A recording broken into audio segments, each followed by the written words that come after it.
A chat show is a great speaking and listening activity because it engages all children and gives them some motivation. It means every child in the class is actually part of the chat show, so therefore they all have a purpose to generate some questions.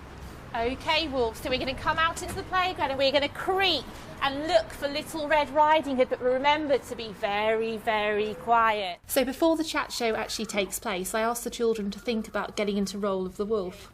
I do this by getting them to go out into the playground and pretend that they are actually the big bad wolf. Show those big, mean wolf teeth. Following this, when they go back to the carpet, I get the children to try and describe the wolf. Big! It's creepy, scary, greedy, furry. Also, I ask them to think about what they'd like to ask the wolf should they get a chance to meet him. Have a think, press your wolf brains. What would you like to ask Mr. Wolf? How big are you? How long are your claws? As the learning objective was actually to pose questions, to begin with, I gave them a simple sentence. Ilhan in a big voice. I think you are very mean, Mr. Wolf. Is that a question? No. Why not? Because he hasn't got a question mark at the end. Can you put this sentence into a question? Savani. Why are you very mean? So once we've actually established what makes a good question, I ask the children to go back to their tables to actually come up with the questions themselves. Where do you live? How long toenails do you have? How long are your toenails? That's an excellent question. Why do you always eat children? I don't like it on your I don't have a And make some lines here with your chairs. And I think here is our special guest, Mr. Wolf. Mr. Wolf, how are you feeling today? Very good. Very scary. Some of our audience have some questions. Let's have a question from the back. Do you have a car? No, I don't have a car, but I can be very sneaky and walk sometimes. So you like walking, do you, Mr. Wolf? Yes. In order to keep the chat show running, I actually act as the chat show host. I do this so that all children get a chance to take part, rather than the wolf choosing just his friends. And let's take a question from this gentleman over here. Why do you eat children? Why do you eat children, Mr. Wolf?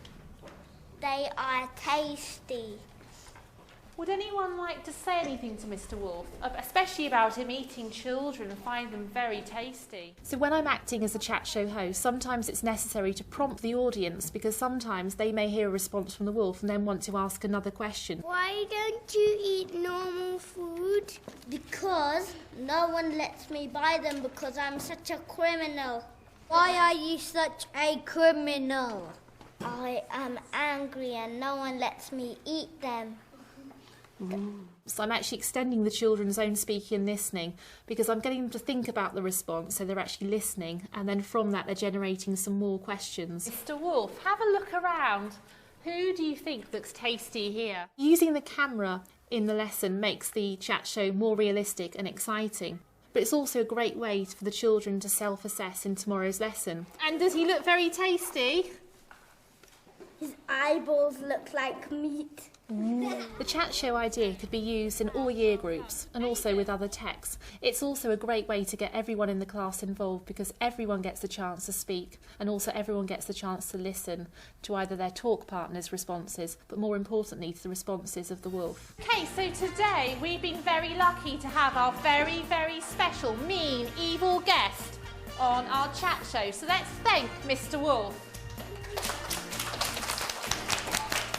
Arjun was acting and we were asking questions, and asking questions was fun.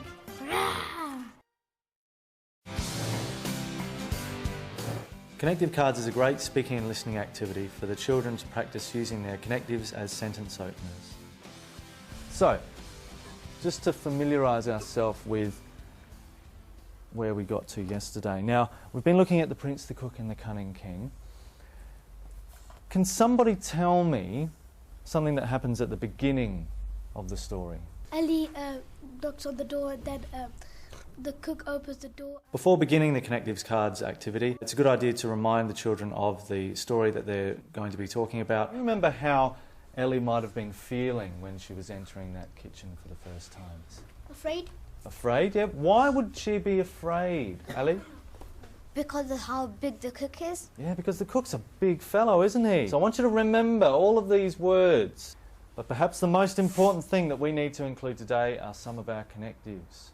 You're going to have a little bundle of connectives, as we normally do, and we're going to use those as our sentence openers. To start the activity, the children are given a sentence starter, which is read out by the first person in the group. It was a cold and miserable evening in Tudor times when Ellie and her mother walked up to the large wooden door of the kitchen. Once that sentence is read out, the next person takes a connective from the pile so that they can continue the story using the connective as a sentence opener. Above all, when Ellie opened the big fat door and saw the big fat cook, he was feeling very nervous. Indeed, she was feeling nervous as the cook was a big and fat man and very ferocious. As the game progresses, it turns into a continuous story, almost with no ending point. However, the cook was mean. Each group's given a different collection of connectives appropriate for their ability, and that can progress right through the year. So each time they play the game, they're getting a different set of connectives to use. Also, she opened the door and started to feel nervous and scared. And after when they got in the kitchen, they met the cook. The way the activity works really allows me to focus on particular connectives or particular vocabulary that I want them to include in their writing. Get you to stop there? Okay. The bear cage lesson is a fantastic idea for speaking and listening skills. It really encourages the children to discuss their ideas and opinions and get some use in really emotive language.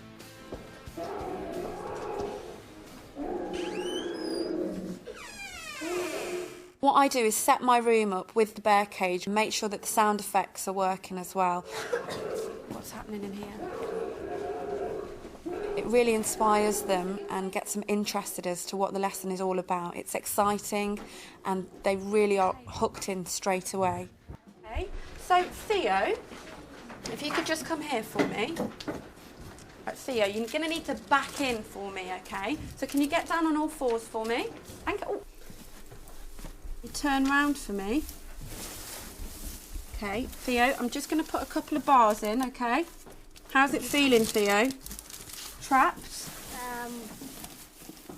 How about lonely. said he felt a little bit lonely, guys.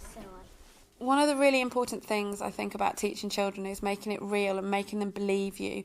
And the only way you can do that is by giving them a first-hand experience. So that's why I got some children and put them in the bear cage. It's really small, and that's like I've only been in here for like 2 seconds. But being in here for like even a morning, I'd get really squashed, and there would be nowhere to sleep. So Aaron, how do you feel in there? I feel quite claustrophobic and alone.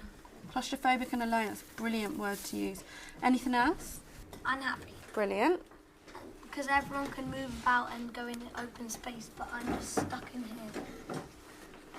Is it right to trap or hunt animals? I want a really good discussion. 2 minutes, talk partners. What's your opinion? I don't want to be put in this cage. It's like they can't just say, oh, I don't want to be put in this cage. They just have to say that. They can't do anything. They don't really have a say, and it's not fair. And it's kind of cruel to animals as well as, but some people need to survive to eat. You need meat to survive, don't you? Because it has good things. Proteins. But sometimes it's not good to kill animals just for fur. Because we had the scenario of the bear cage, they found it really easy to express themselves because they were so passionate about it. And it's very important when you're talking about speaking and listening skills that you give the children something that they can really grasp hold of, that they do feel passionate about, and that they can put their point across. The trap jaws clanked and held him fast. None marked his fright, none heard his cries. The bear cage lesson falls within the poetry unit Finding a Voice. I talked about how important it was that they listened carefully to my expression and the way that I delivered the poem. He gnawed the prison leg away.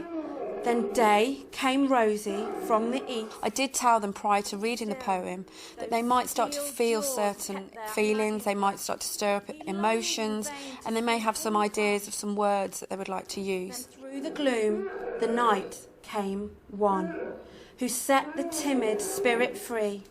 I know thine anguish, little son, so once men trapped and tortured me. Hey guys, anything that you feel at all, any words, just write them down, okay? This is your words, how you feel. Write them down on the whiteboards. I'm going to give you about a minute. I wrote disgust, anguish, horrified, worried, small, cruelty, madness, bad, evil, upsetting, odd, wrong, and then madness. And I wrote sad really big because I think the animal would be sad, and well, I feel sad just thinking about those poor animals trapped in a cage. The speaking and listening element of the lesson really generated some fantastic vocabulary. The children then write all their ideas down and share these with each other and discuss them. They have different opinions, they have different ideas, but it's all about getting that vocabulary, getting that word bank for them to use throughout the next few lessons within poetry and coming up with a final fantastic piece. Trapped, deserted. No one cares. It's always much easier when you've actually done something to be able to talk about it. Frustrated in your attempts to get out.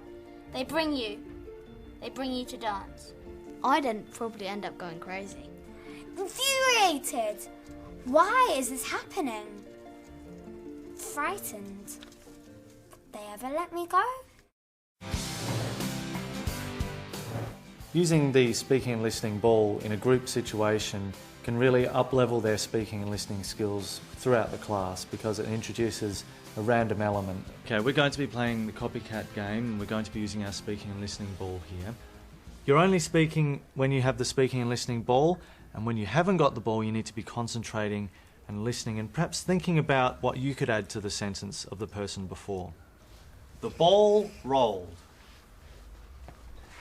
The green ball rolled. The green shiny ball rolled. The hard green shiny ball rolled. Some children find it difficult to stay focused when they know their turn is not coming up immediately. So introducing the speaking and listening ball really helps them to focus on the speaker in preparation for their turn. The game boiled far away to a land far, far away. To a land far, far away. The green shiny ball rolls far away in a land far, far away, which was in Mars. We're starting to develop a story here, aren't we? We're really expanding on our object.